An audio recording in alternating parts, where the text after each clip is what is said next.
रोहतक पर हरियाणा की ही नहीं बल्कि पूरे देश की निगाह है। भाजपा हर हाल में रोहतक सीट जीतना चाहती है। भाजपा पिछड़ती हुई और कांग्रेस बढ़त बनाती दिखाई दे रही है। आज के दिन रोहतक से आप कितने का जीत का मार्जिन मान रहे हैं? मुझे लग रहा है कि 1,60,000 से 1,80,000 के बीच। नमस्कार, मेरा नाम है सतसिंह। हरियाणा फाइल्स में आपका स्वागत है।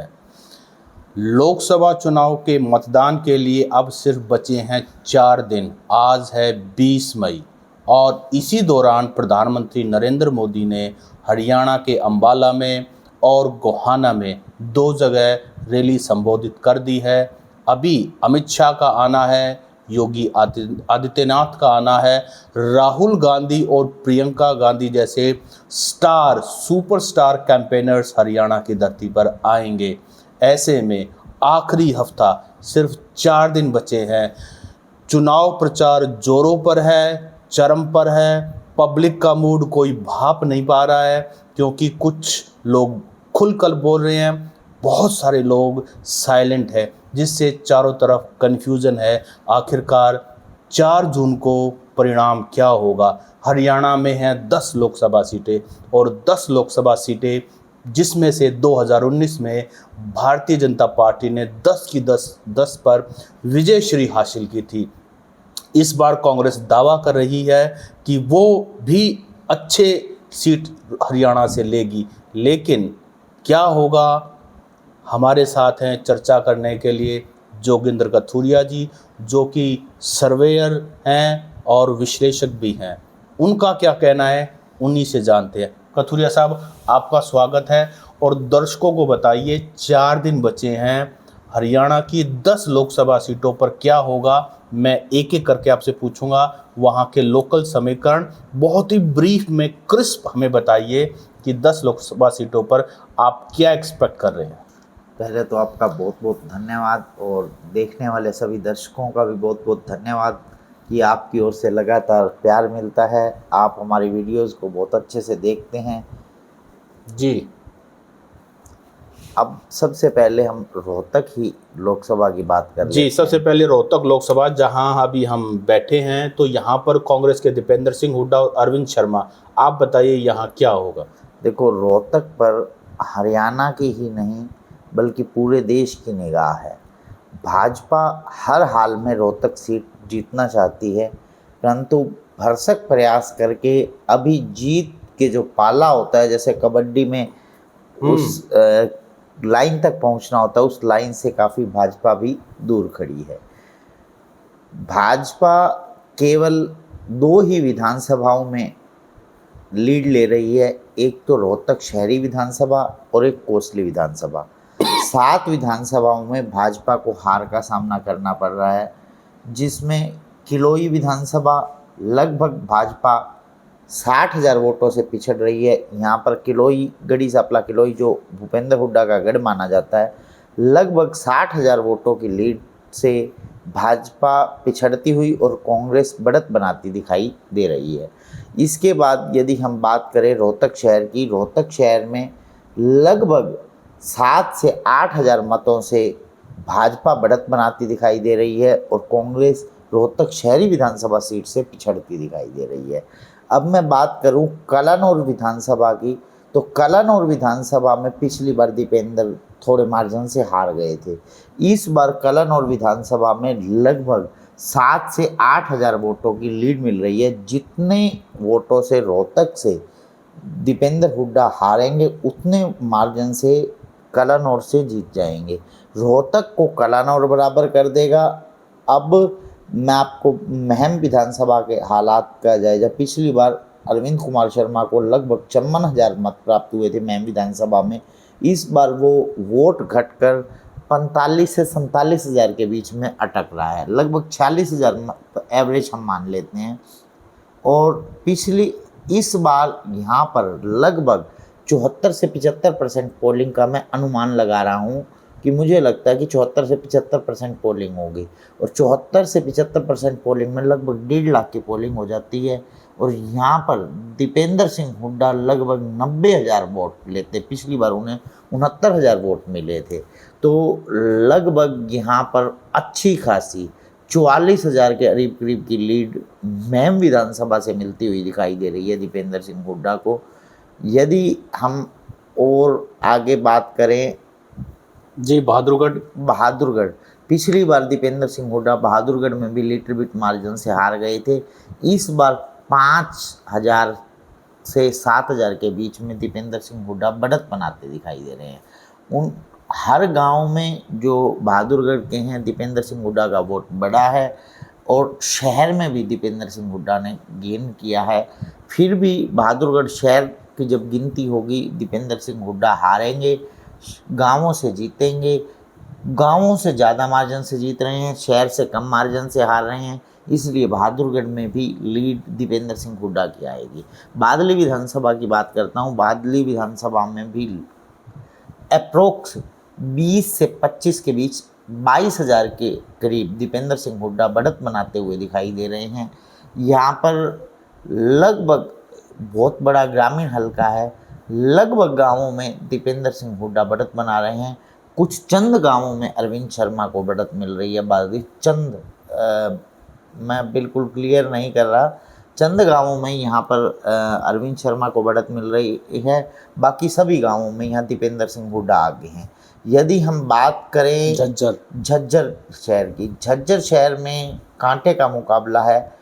दीपेंद्र सिंह हुड्डा ने भी पहले झज्जर का दौरा किया। अब दीपेंद्र सिंह हुड्डा की जो धर्मपत्नी है श्वेता, वो भी पिछले 2 दिनों से झज्जर में डेरा डाले हुए हैं और 40 कार्यक्रम कर चुकी हैं।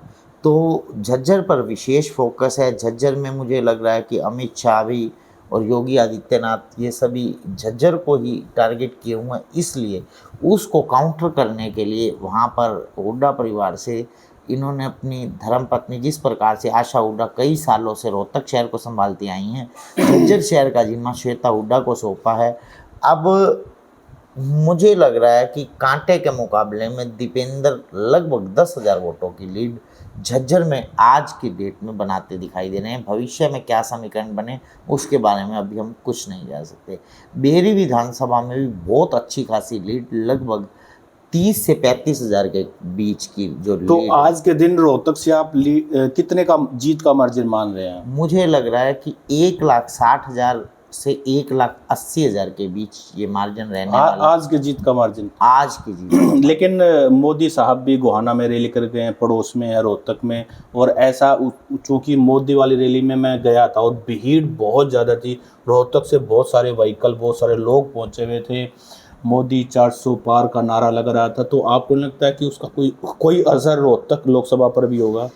देखिए, यहाँ पर नरेंद्र मोदी का प्रभाव आज की डेट में इतना नहीं रहा, और जो प्रभाव है वो खासकर नॉन जाट वोटर्स पर है, पंजाबी बनिया ब्राह्मण पर, और वो पहले ही बीजेपी का, उस वोट बैंक को तो बीजेपी केवल बचाने में कामयाब हुई है, पर बढ़ाने जितने तक वोट बैंक बढ़े नहीं गा उतने तक जी, क्योंकि चूँकि मोदी वाली रैली में मैं गया था तो वहाँ जो आंखों देखा मेरा हाल है, क्योंकि वो मैंने देखा था, तो मुझे भी इतना अंदाज़ा नहीं था इतनी भीड़ आएगी और लोगों में इस तरह का जुनून होगा। लेकिन बात वही है कि क्या वो 25 तारीख को वोट में ट्रांसलेट होगा, असली बात यही है। चलिए खैर, अब हम रोहतक के बाद शिफ्ट होते हैं सोनीपत लोकसभा में। सोनीपत लोकसभा में क्या रहेगा? सोनीपत लोकसभा में आज भी लिटिल बिट मार्जिन की जो लीड है वो सतपाल ब्रह्मचारी के पास है। जैसे ही परसों नरेंद्र मोदी जी की रैली हुई, लगा था कि उसके बाद यहाँ असर होगा और वोटों में भी तब्दील हो जाएगा भाजपा के, परंतु कल भूपेंद्र सिंह हुड्डा ने सोनीपत के उन गांवों का दौरा किया जहां से तो INLD और जेजेपी का प्रत्याशी थे। उन दोनों ही गांवों में आज की जो मेरे पास रिपोर्ट है, दोनों ही गांवों में कांग्रेस के प्रत्याशी को अच्छे खासे वोट बैंक मिल रहे हैं, और उन विधानसभा क्षेत्रों में अब जो वोट था उन प्रत्याशियों को मिल रहा था लगभग आधा हो गया है। आज जो समीकरण निकल के आ रहे हैं, शायद दोनों ही प्रत्याशी 40 से 45 हजार वोटों के बीच में सिमट जाए, जिसमें अनूप सिंह दहिया आईएनएलडी के प्रत्याशी और भूपेंद्र मलिक जेजेपी के प्रत्याशी, दोनों ही पार्टियों के ये प्रत्याशी 40 से 45 हजार के बीच में सिमट जाए। आज हम सोनीपत की 9 विधानसभाओं की बात करते हैं। राई, गन्नौर और सोनीपत तीनों विधानसभाओं में मिलाकर भाजपा को लगभग 35 से 40 हजार की बढ़त मिल रही है। फिर गुहाना और हम जींद शहर की बात करें, गुहाना और जींद शहर जहाँ पर भाजपा को बढ़त मिल रही है, इन दोनों में मिलाकर लगभग 30 हजार की बढ़त मिल रही है। तो 40 और 30 70 हजार की बढ़त भाजपा को 5 विधानसभाओं में मिल रही है। अब 4 विधानसभाएं बचती हैं, जिसमें जुलाना, सफीदो, बड़ौदा और खरखोदा। इन चारों में जो कांग्रेस है कम से कम 20 से अधिक 30 से जीत रही है इन चारों ही विधानसभाओं में। तो ये लीड एवरेज ऑन 1 लाख की बनती है। आज भी कांग्रेस के प्रत्याशी सतपाल ब्रह्मचारी लगभग 30 से 50 हजार के बीच में बढ़त बनाते दिखाई दे रहे हैं। कम से कम 30 हजार, अधिकतम 50 हजार, ये बढ़त आज भी मेंटेन है। जी तो बिल्कुल, मैं आपको मोदी रैली वाली मैं बात कर, चूँकि सोनीपत में हुई थी तो उस दिन काफ़ी था। तो मैं एक इंटरेस्टिंग किस्सा बताता हूँ कि मैं जैसे काफ़ी दूर चल के जाना पड़ा था, करीब 3-4 किलोमीटर लोगों को खेतों में से पैदल जाना पड़ रहा था। तो लोग नारे लगा रहे थे, अब की बार 400 पार। तो जैसे हम चल रहे थे तो एक ने नारा लगा, अब की बार। तो एक पड़ोस में एक व्यक्ति चला जो मोदी का फ़ैन था, बोला कि सतपाल ब्रह्मचारी हरिद्वार पार। मतलब वो कहने का मतलब है कि जो साइलेंट वोटर गाँवों के अंदर हैं वो मुझे उस दिन बोलते हुए दिखाई दिए। अब शायद वो माहौल ऐसा था, अदरवाइज़ आप वैसे घूमने जाओगे, सर्वे करोगे तो ये लोग बोलते नहीं हैं, कम बोलते, इसीलिए कन्फ्यूज़न बहुत ज़्यादा है। खैर, ये सोनीपत लोकसभा में जीत का मार्जिन कितना तक रहेगा? 30 से 50 हजार। 30 से 50 हजार मोहनलाल बडोली वर्सेस सतपाल ब्रह्मचारी के रूप में। ठीक है, उसके बाद हम आते हैं भिवानी लोकसभा। भिवानी लोकसभा में बिल्कुल कांटे का मुकाबला है। भिवानी शहर में जो बढ़त है और तोशाम विधानसभा में है, ये भाजपा के फेवर में जा तोशाम रही है। के अंदर किरण चौधरी, वहाँ से बीजेपी जीतेगी। बिल्कुल बीजेपी, क्योंकि कल किरण चौधरी का एक बयान आया था कि मुझे उन्होंने बाकायदा प्रेस कॉन्फ्रेंस की, बाकायदा उन्होंने बताया कि मेरे को प्रोग्राम नहीं बताया जा रहा, मेरे फ़ोन नहीं उठा रहा, हमारी बेइज्जती हो रही है, इस तरह की बातें। हो सकता है कि उनको आभास हो गया हो कि तोशाम के लोग बीजेपी को वोट कर रहे हैं। कल को उन पर ब्लेम ना आए से पहले उन्होंने खुद ने ही ब्लेम लगा दिया कि मुझे कैंपेनिंग नहीं करने को बुलाया जा रहा। देखो जी, मैं सीधी सीधी एक बात बता दूं, किरण चौधरी और चौधरी वीरेंद्र सिंह किसी भी हाल में नहीं चाहते कि भिवानी से राव दान सिंह और हिसार से जयप्रकाश जेपी जीते। हालांकि एक बार जब मल्लिकार्जुन खड़गे जी ने इन दोनों नेताओं से फ़ोन पर बात की थी, उसके बाद इनके सुर बदल गए थे और इन्होंने चुनाव प्रचार में भी प्रत्याशियों के साथ जाना शुरू कर दिया था। जेपी तो डैमेज कंट्रोल करने में कामयाब हो गए हैं, पर राव दान सिंह अभी तक, लेकिन राहुल गांधी की रैली भी है। मुझे लगता है जिस दिन राहुल गांधी आएंगे उस दिन कांग्रेस के जो प्रत्याशी हैं उनके लिए काफ़ी बड़ा दिन होगा। हो सकता है उस दिन जितने भी ऐसे नेता हैं, किरण चौधरी जैसे नेता हैं, उस दिन सब सेट हो जाएं उसके, क्योंकि उनके सामने शायद बोलने की हिम्मत ना हो और उस दिन उनकी क्लास भी लग सकती है। देखो सीधी सी बात है, अब कांग्रेस में भी वही फंडा हो गया है। अगर कांग्रेस में रहना होगा तो काम करना होगा और ग्राउंड पर दिखाना होगा। यदि किसी नेता ने कांग्रेस को छोड़ने का मन बना लिया है तो उसके बारे में तो हम क्या कह सकते हैं। यदि कांग्रेस में रहना होगा तो ग्राउंड पर काम करके दिखाना होगा। हाँ, मुझे ये लग रहा है कि किरण चौधरी दिल से राव दान सिंह की मदद नहीं कर रहे और वीरेंद्र सिंह जी दिखावटी भले ही मदद कर रहे हो जयप्रकाश जेपी की, परंतु अभी तक दिल से मदद नहीं कर रहे हैं।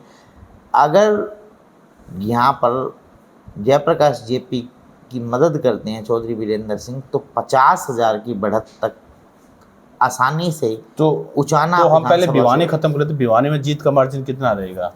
भिवानी में बिल्कुल फाइट है, नेक टू नेक फाइट है। अभी कुछ नहीं कहा जा सकता। लिटिल बिट अगर थोड़ा बहुत एज है तो वो राव दान सिंह के पास ही है, क्योंकि अभी तक अहीर बेल्ट में कुछ क्लियर नहीं हो पाया है। अहीर बेल्ट कितनी रावदान तो सिंह की बहुत तरफ थोड़ा को- मार्जिन होगा, हाँ, 5 से 10 हज़ार का ले ये सकते। बात क्लियर है कि जो जाट और किसान वर्ग के मतदाता हैं वो रावदान सिंह की तरफ तो अहिर तो ऑलरेडी मुश्त होकर उनका सेंटीमेंट है। हम आते हैं हिसार के ऊपर। आपने जेपी की बात की, रंजीत चौटाला की बात की, तो आपने ये कहा है कि जेपी ने डैमेज कंट्रोल कर लिया है, इसके बावजूद कि ब्रजेंद्र सिंह और वीरेंद्र सिंह बाप बेटा मदद नहीं कर रहे हैं, तो वहाँ का क्या समीकरण रहेगा? देखो, 3 विधानसभाओं से 100% जीत रहे हैं। अभी परसों तक जयप्रकाश जेपी आदमपुर विधानसभा में भी बढ़त बनाते दिखाई दे रहे थे, पर एडी चोटी का जोर अब कुलदीप बिश्नोई लगा रहे हैं। देखो अंतिम परिणाम क्या होगा। मैंने बिश्नोई गांव हैं, लगभग 15-17 गांव हैं जहां बिश्नोई बाहुल्य है। मैंने उन सभी गांवों में फ़ोन करके बात की, तो वहाँ के लोग कह रहे हैं कि जो पिछली बार का भव्य बिश्नोई इस गांव से जितने मार्जिन से हारे थे, उस लीड को, उस हार के मार्जिन को जयप्रकाश जेपी कम कर रहे हैं बिश्नोई गाँव में। जो जाट बाहुल्य गांव हैं उनमें सभी में जयप्रकाश जेपी को आदमपुर विधानसभा तो में बढ़त- नाराजगी है ही लोगों में, कुलदीप बिश्नोई को टिकट नहीं दिया, शायद नाराजगी तो अभी रहेगी। कुछ एंटी इनकम्बेंसी सरकार के प्रति भी है, हाँ, कुछ महंगाई भी एंटी है। इनकम्बेंसी हरियाणा सरकार के प्रति भी है।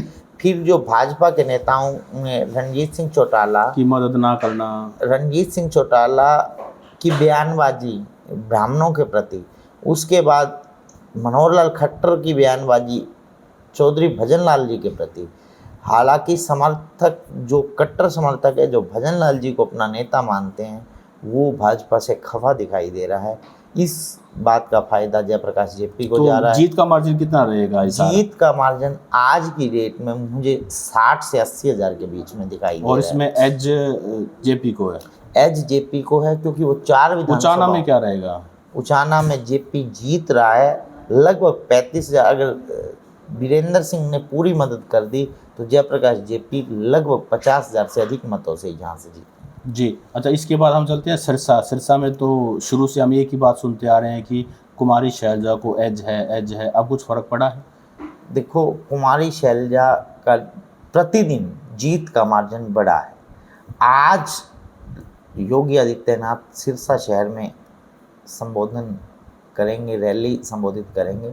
मुझे लगता है योगी आदित्यनाथ का क्रेज़ आज पूरे भारतवर्ष में नरेंद्र मोदी से भी ज़्यादा है। तो योगी आदित्यनाथ के आने के बाद यहाँ भाजपा का वोट बैंक बढ़ेगा, लिटिल बिट डेंट लगेगा यहाँ कुमारी शैलजा को, परंतु मुझे लग रहा है कि फाइनली ये सीट कुमारी शैलजा कम से कम 2 लाख मतों से और अधिक से अधिक 2.5 लाख मतों से, 2 से 2.5 लाख के बीच का जी, मार्जिन। सिरसा में तो मैंने ऐसा भी सुना है, जैसे रोहतक में है, कि लोग ही चुनाव लड़ रहे हैं कुमारी शैलजा को। कुमारी शैलजा की हर जगह अपना ऑफिस भी नहीं खोल पाए, लेकिन लोग अपने आप ही लगे हुए हैं और वो अशोक तंवर को हराना चाहते हैं, बीजेपी को भी वो सबक सिखाना चाहते वहाँ हैं। जो जिस तरह से कई बार Bhajpa double engine, triple engine की बात करती है, वहाँ ट्रिपल एंटी इनकम्बेंसी भाजपा सरकार के प्रति, केंद्र सरकार के प्रति, हरियाणा सरकार के प्रति, फिर अशोक तंवर के प्रति भी एलर्जी है कुछ लोगों को, इस तरह की बातें सुनने को मिलती है। ये तीनों एंटी इनकम्बेंसी का फायदा यहाँ पर कुमारी शैलजा को मिल रहा है। कुमारी शैलजा आसानी से ये चुनाव। जी, अब हम आते हैं जीटी रोड बेल्ट पर। सबसे पहले अंबाला में क्या रहेगा? रतन लाल कटारिया की पत्नी जो है यहाँ से चुनाव लड़ रही है, बंतो कटारिया जी ये चुनाव आसानी से अब जीत रहे हैं। एक बार चुनाव थोड़ा नज़दीकी मुकाबला हुआ था कि लगभग 50,000 का मार्जिन रह गया था, अब वो वापस मार्जिन, वरुण यानी कि नई बढ़त बना पा रहे हैं। एक बार भी चुनाव में आगे नहीं निकले वरुण मुलाना। आज भी 1 से 1.5 लाख के बीच तो का मार्जिन। 9 विधानसभा, उनमें से कहीं कोई ऐसी विधानसभा है जहाँ से वरुण को अच्छी सढौरा और मुलाना 2 विधानसभाओं में अच्छी बढ़त बनाने में बाकी कामयाब 7 में? होंगे। एक जगाधरी विधानसभा में मुझे फाइट दिखाई देती है, बाकी सभी विधानसभाओं में मुझे यहाँ पर बंतो कटारिया आगे। एक लिटिल बिट फाइट नारायणगढ़ में भी है, पर एज मिलेगा भाजपा को। जी, अब हम आते हैं करनाल पर, जहाँ पे पूर्व मुख्यमंत्री मनोहर लाल खट्टर, जिनको अभी रिप्लेस कर दिया गया, वहाँ क्या रहेगा। मेरे को बार बार ये रिपोर्ट सुनने को मिल रही है कि दिव्यांशु बुधिराजा बहुत अच्छा कर रहा है और वहाँ के लोकल एमएलए भी साथ दे रहे हैं कांग्रेस पार्टी का। जैसे इंडिपेंडेंट गोलन साहब आए थे, तो आपको क्या लग रहा है करनाल में क्या रहेगा? देखो, मैं दिव्यांशु बुधिराजा की तुलना पहले भी शायद किसी एक वीडियो में अभिमन्यु से की थी।